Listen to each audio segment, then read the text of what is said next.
आपण माने तो जानी थिबे गत वर्ष कोरोना रे बहुत लोक बहुत किछि हरेले। किछि लोक निज प्राण हरेले तो किछि लोक निज चाकरी हरेले। कोरोना जीवार ई वर्ष हेनी। आज खबर आसिला चाइना रा नुआ भाइरस बारी आउ से भाइरसटा एते डेंजर जे सेतरे इन्फेक्टेड होता लोक माने 2-3 मिनिट भितर ज़ॉम्बी हो जाउछंती। आउ से माने ज़ॉम्बी हला परे मनुष्य मान को मारी से मान को रक्त पी जाउछंती।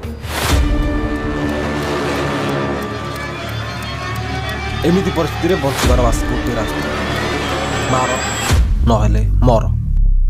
लांच दे कि चाकीटा सिना पाई गली एने ए भाइरस रा वैक्सीन केमिति भा करबी हे भगवान। अरे टेंशन मोर खाली गोटे सूत्र मन अछि A+B रे होल स्क्वायर टा सेटा पचारे हबो कि ये A+B रे होल स्क्वायर पकले भारंदा नहीं जे वैक्सीन टा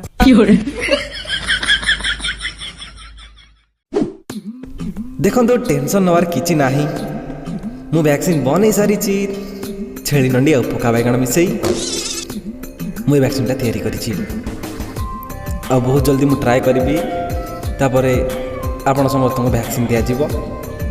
और सेबे जाए आम देसी टोका यूट्यूब चैनल रो फनी वीडियो सब देखंतु हसंतु खुशी रहंतु टेंशन नियंतु नाही। मु वैक्सीन बनौछि आ बहुत जल्दी आपण मान को वैक्सीन दिया जीवो।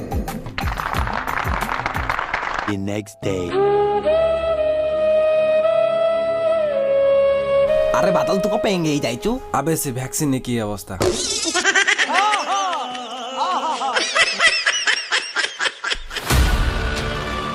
साइंटिस्ट माने तो फेल मारलेनी ता माने कोन हबो हम ओडिसा को जम्मे न बंची हबन। अरे ए कथा टिके सुन काई सेमित होचू। अरे पता को जानी से जम्बी मान तो खाई जिबे रे जियंता खाई जिबे मरी जिबे रे जाने पता ए मते आलतू फालतू भाबुचू ना को कलिंग संढमु।